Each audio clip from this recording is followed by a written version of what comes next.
How does a rookie quarterback with 0 regular season NFL snaps suddenly become the face of one of Nike's boldest launches in years? That's the question quietly rippling through the league right now. Because just days before his birthday, Shedeur Sanders wasn't being talked about for a breakout game, a comeback drive, or a playoff push. Instead, his name was everywhere for a different reason. Nike moved fast, stores filled up, online stock vanished, and suddenly, a rookie who hasn't taken a real NFL hit yet was being treated like a proven superstar. Some fans called it inevitable, others called it premature. And that divide is exactly what made this launch explode. On the surface, it looked like another hyped sneaker drop. Clean design, limited supply, heavy promotion, but inside NFL circles the timing raised eyebrows. This wasn't just about shoes, it was about status, about who gets elevated before they've earned it on the field and who doesn't. Because in the NFL, respect is usually earned between the lines, not in stores, not on billboards, and definitely not before your first real snap. Yet Nike didn't hesitate. They didn't wait for a breakout season, they didn't wait for awards or playoff moments. They made their move early and they made it loud. And almost overnight, Shedeur Sanders went from promising rookie to one of the most talked about names in football culture. That attention didn't land evenly. Some fans celebrated it as a sign of the league changing, a younger audience, a new kind of star power. Others weren't so sure. They questioned whether this was hype running ahead of reality and whether the pressure that comes with it could backfire. Because once a brand like Nike goes all in, there's no quiet path forward. Every throw matters more, every mistake gets magnified, and every critic is watching closely, waiting to see if the game matches the image. And that's where this story really begins. Because the shoe drop wasn't the headline. It was the signal. And what came next caught far more people off guard. The timing alone was enough to make people pause. Just one day before Shedeur Sanders' birthday, Nike quietly flipped the switch. No long runway, no drawn-out tease. Suddenly, a signature-style drop tied to a rookie quarterback was live, and within hours, the reaction spiraled faster than most people expected. This wasn't a typical rookie rollout. According to reports from multiple retail locations, Nike stores were packed almost immediately. Lines formed. Online listings started disappearing. Some shoppers weren't just grabbing one pair, they were buying multiple. That's when word began spreading online that this wasn't just good demand. It was something closer to controlled chaos. What stood out most was how intentional the moment felt. Nike didn't attach the drop to a big NFL game or a milestone performance. They tied it to symbolism, Shedeur's birthday, his pro day journey, and the idea of arrival before the arrival. That subtle shift mattered. It reframed the launch from a product release into a statement about confidence and trajectory. And that's where the conversation started heating up. Because league insiders noticed something unusual. Nike didn't test the waters. They didn't wait to see how fans reacted. They didn't scale slowly. They went straight to limited quantities, high visibility, and rapid sell-through pressure, a strategy usually reserved for athletes who have already proven themselves at the professional level. Some fans loved it. They saw packed stores and fast sellouts as proof that Shedeur's pull goes beyond the field. They pointed to his college following, his social media reach, and the Sanders name recognition as reasons this was always going to hit hard. Others weren't so convinced. They questioned whether scarcity was doing more work than demand, whether hype was being manufactured instead of earned, and whether Nike was setting expectations that even talented rookies rarely live up to right away. Still, the numbers, at least the early ones being circulated, kept fueling the buzz. Reports claimed inventory moved so quickly that Nike had to reassess stock levels almost immediately. Whether every claim was accurate or not, the perception became the reality. This drop felt big. And in the attention economy, perception is everything. Because once fans believe something is rare, valuable, or historic, the moment takes on a life of its own. Screenshots spread, videos rack up views, and suddenly a sneaker launch becomes an NFL talking point. But the most interesting part wasn't how fast the shoes moved. It was how fast the league started paying attention. And that's when the focus shifted away from the drop itself and toward what it was really signaling. Once the initial rush died down, the conversation took a different turn. Because when fans finally slowed down enough to actually look at the shoe, the design started doing most of the talking, and it wasn't subtle. The colorway leaned heavily into Cleveland's identity, bold tones set against a clean white base, safe enough to wear anywhere but loud enough to stand out. That part didn't surprise anyone. What did raise eyebrows was the message hidden inside. The money symbol. Not on the box, not in the marketing copy. Inside the sole, a detail you only notice once you're already bought in, and that choice wasn't accidental. To some fans, it represented confidence, ambition, and ownership of the moment. A young quarterback stepping into the league already aware of his value. To others, it landed very differently. They saw it as premature, as branding that leaned into success before the success actually happened. And in a league where humility is often praised, at least publicly, that detail sparked debate fast. Because NFL fans read symbolism closely. Every design choice becomes a statement, and in this case, the statement wasn't just about fashion. It was about how Shedeur Sanders sees himself entering the league not as someone waiting his turn, but as someone expecting a seat at the table immediately. That approach isn't new, but it's rarely this visible this early. Supporters argued that confidence has always been part of the Sanders identity, that Shedeur has been under the spotlight since college and handling attention is part of his skill set. To them, the shoe simply reflected what fans already knew. Critics weren't convinced. They pointed out that confidence in the NFL usually comes after surviving adversity, after tough losses, after being tested by defenses that don't care about hype or family names, and they wondered whether this kind of branding adds unnecessary pressure before the first real challenge arrives. What made the debate louder was how Nike framed the story. This wasn't marketed as a future promise, it was framed as a moment, as if the arrival had already happened.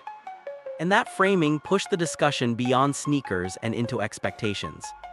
Because once you attach symbolism like that to a rookie, you're no longer just selling a product. You're setting a tone. And in a league where perception often shapes opportunity, that tone matters more than most people realize. But the design was only one layer of the conversation. Because behind it all was a much bigger force, one that had been building long before this drop ever happened. And that's when the focus shifted to the name attached to it all. By this point, it was clear the shoe wasn't carrying the moment alone. The real engine behind the launch was the name attached to it. Shedeur Sanders didn't enter the NFL as an unknown rookie trying to introduce himself. His reputation arrived years earlier, built through college games, national broadcasts, and non-stop online attention. Long before draft night, fans already knew his face, his voice, and his confidence. And Nike knew that too. This wasn't just a bet on a quarterback. It was a bet on a ready-made audience. One that followed Shedeur from high school to college, then straight into the pros without ever looking away. That kind of continuity is rare and brands don't ignore it. The Sanders name carries weight in football culture, not just because of legacy, but because it already sparks conversation, support, criticism, debate. Every side pays attention, and attention is currency. That's why this rollout felt different from other rookies. Plenty of young quarterbacks enter the league with hype, but very few arrive with a personal brand that's already been stress-tested in the public eye. Shedeur had already dealt with praise, backlash, expectations, and pressure before stepping into an NFL locker room. To Nike, that mattered. They weren't starting from scratch. They were amplifying something that already existed, a storyline fans were already invested in, whether they loved it or questioned it. And that's where comparisons started creeping in.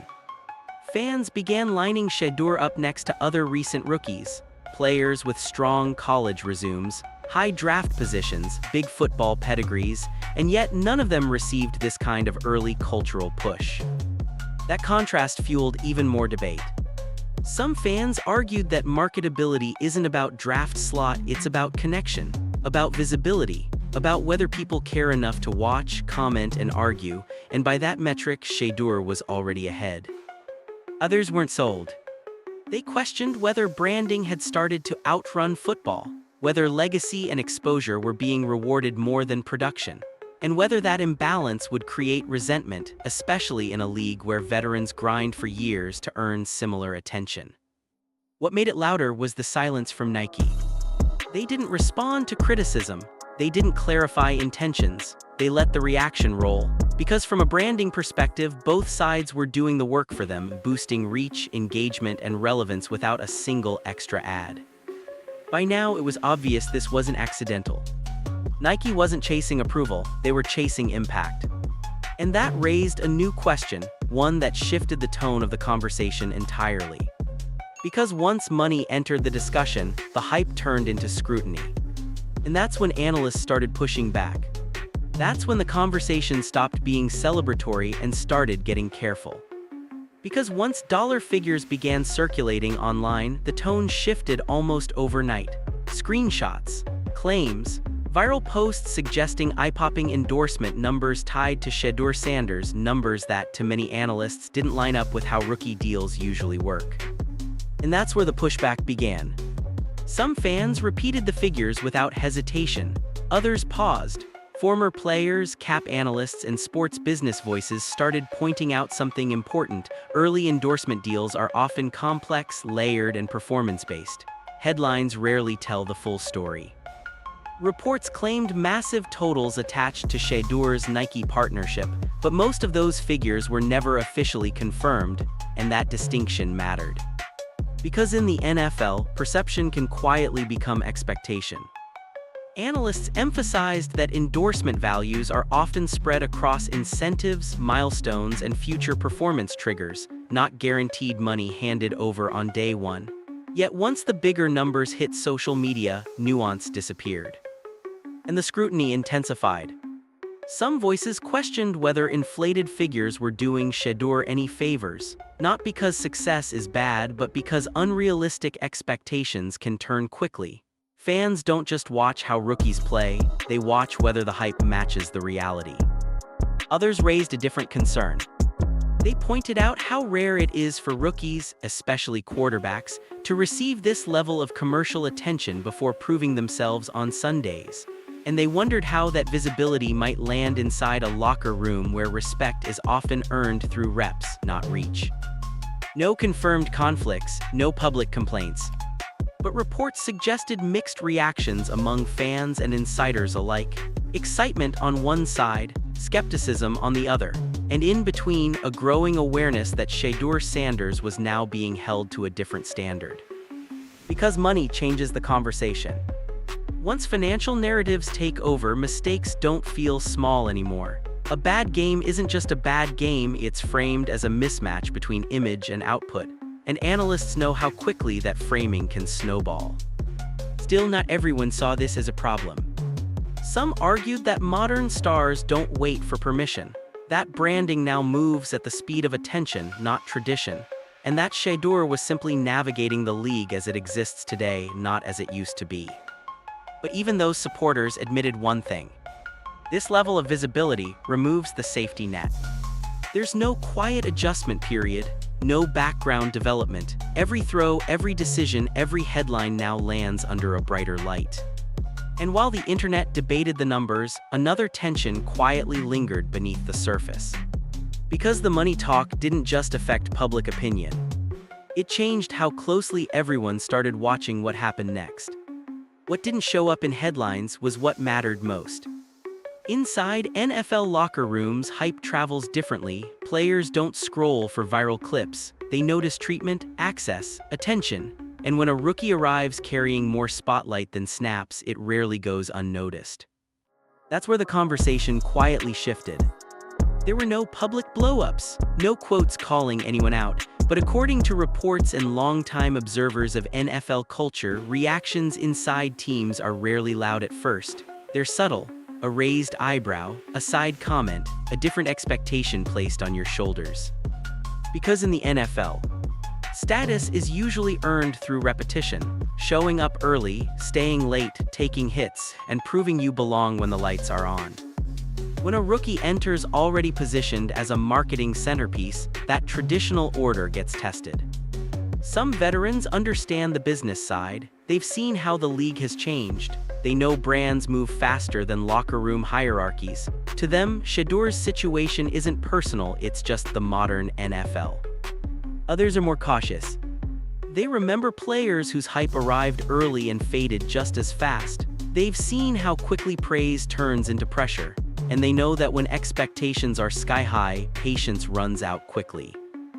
No one has confirmed any tension involving Shedeur Sanders specifically, and it's important to keep that clear. But several analysts have pointed out that situations like this naturally create an invisible divide, not hostility but scrutiny. Because when you're that visible, you're being evaluated constantly. Not just by fans, by teammates, by coaches, by people deciding who gets trust in critical moments. And while branding doesn't decide playing time, perception can influence how opportunities are framed. That's why some insiders believe this phase matters more than most people realize. If Shedeur handles the attention calmly, stays focused, works quietly, performs when given chances, the noise fades, the branding becomes background, the conversation resets. But if the adjustment takes longer than expected, the narrative shifts fast. Then the spotlight doesn't feel supportive, it feels sharp. And that's the balance rookies rarely get to control. Because once brands go all in, the player doesn't get to choose the volume anymore. Every practice clip gets dissected, every preseason throw becomes a data point, every mistake feels amplified. Still, Nike never flinched. They didn't pull back messaging, they didn't slow distribution. If anything, they leaned further into visibility, confident that attention, even mixed, was still momentum. And that raised the next question. Because if Nike understood the risks, then the move wasn't emotional. It was calculated. And that's where the real strategy starts to come into focus. By this point, it was obvious Nike wasn't reacting to the noise. They were expecting it. Nike has a long history of betting early, sometimes uncomfortably early, on athletes who polarize opinion. Not just players with clean resumes, but players who spark conversation. Because from a branding perspective, indifference is the real risk. And Shedeur Sanders checks every box they look for. He's young, he's visible, he already commands attention far beyond game film, and most importantly, people have opinions about him. Strong ones. That's not accidental, it's leverage. Nike's strategy here wasn't built around waiting for confirmation on the field. It was built around momentum. The idea that if you capture attention before the league settles into its narratives, you help shape them. That's why the rollout didn't feel cautious. Limited supply wasn't about fear, it was about control. High visibility wasn't about celebration, it was about saturation. Nike wanted this moment to feel unavoidable, not just to fans, but to the league itself. And it worked. Even critics contributed. Every debate video, every skeptical post, every analyst questioning the timing only widened the reach. The more people argued, the more the brand stayed front and center. Nike understands something the NFL is still adjusting to. Performance builds legacy, attention builds value. And in the early stages of a career, value moves faster. The company has done this before, with athletes who challenged expectations, with stars who weren't universally embraced at first. Nike doesn't wait for consensus, they create pressure until the conversation shifts. In this case, they weren't just selling shoes. They were positioning Shedeur as part of the next generation of NFL identity, a player tied to culture, not just stats. A name that lives on timelines even before it dominates box scores. That's a calculated risk. Because if the play catches up to the presence, Nike looks visionary, they look early, they look smart. But if it doesn't, the same visibility becomes a liability for both sides. Still, Nike didn't hedge. They expanded product lines, pushed apparel, kept the messaging tight and confident. Everything signaled belief, not patience. And belief at this scale does something important. It forces the league to pay attention. Because once a brand like Nike commits this publicly, the player isn't just a rookie anymore, he's a case study, a storyline, a test of where football culture is headed. And that leads to the most uncomfortable part of the conversation. Because attention is powerful, but it's unforgiving. And if the game doesn't match the image fast enough, the spotlight doesn't dim. It turns, and that's when the stakes become very real. This is where the story stops being about marketing. Because in the NFL, patience is thin and hype shortens it even more. Once a rookie becomes a headline before becoming a contributor, every rep carries extra weight. There's no quiet learning curve, no invisible development phase. The margin for error tightens immediately. That's the reality Shedeur Sanders now steps into. If he plays well, the narrative flips fast, the branding looks prophetic, the confidence looks earned, and the early investment suddenly feels like foresight instead of risk. Fans stop debating the timing and start replaying highlights. But if the adjustment takes time, which it often does for young quarterbacks, the tone shifts just as quickly. Every missed read becomes a talking point, every interception gets clipped. And instead of being framed as growth, mistakes get framed as mismatch, not between talent and effort, but between image and output. We've seen this cycle before. Highly visible rookies get elevated early not because they asked to be, but because attention found them. And once the league smells vulnerability, the coverage changes, sympathy fades, curiosity hardens into critique. That's the part few people talk about when branding arrives first. Because marketing doesn't pause for development. It doesn't soften expectations, it amplifies them. And for quarterbacks especially, perception can shape opportunity. Coaches say they ignore noise, but noise influences pressure. Pressure influences decisions. Decisions affect careers. None of this guarantees trouble, and it's important not to assume outcomes that haven't happened. But it does explain why some analysts believe this phase matters more than the first stat line.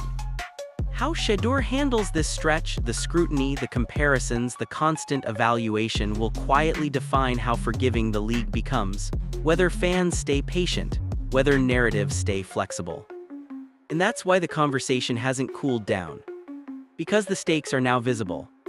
This isn't just about whether a shoe sold well. It's about whether the spotlight arrived at the right moment or too early. Nike has made their bet. The audience is watching. And Shedeur doesn't get to play in the background anymore. Every snap now carries context. And that leads to the final question, the one no brand can answer, no analyst can predict, and no marketing strategy can control. Because the NFL always settles its debates the same way. On the field. And that's where this story finally gets decided. By now, one thing is clear. This was never just a sneaker release. Nike didn't simply roll out a product and hope it landed. They made a statement loud enough that the league couldn't ignore it, and early enough that it reshaped how Shedeur Sanders is being viewed before his NFL story has fully begun.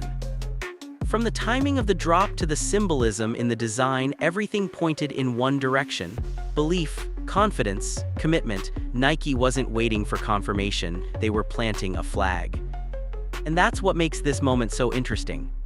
Because in the NFL, most bets reveal themselves slowly, careers unfold over seasons, narratives rise and fall with wins and losses, but this bet skipped the waiting period, it went public immediately.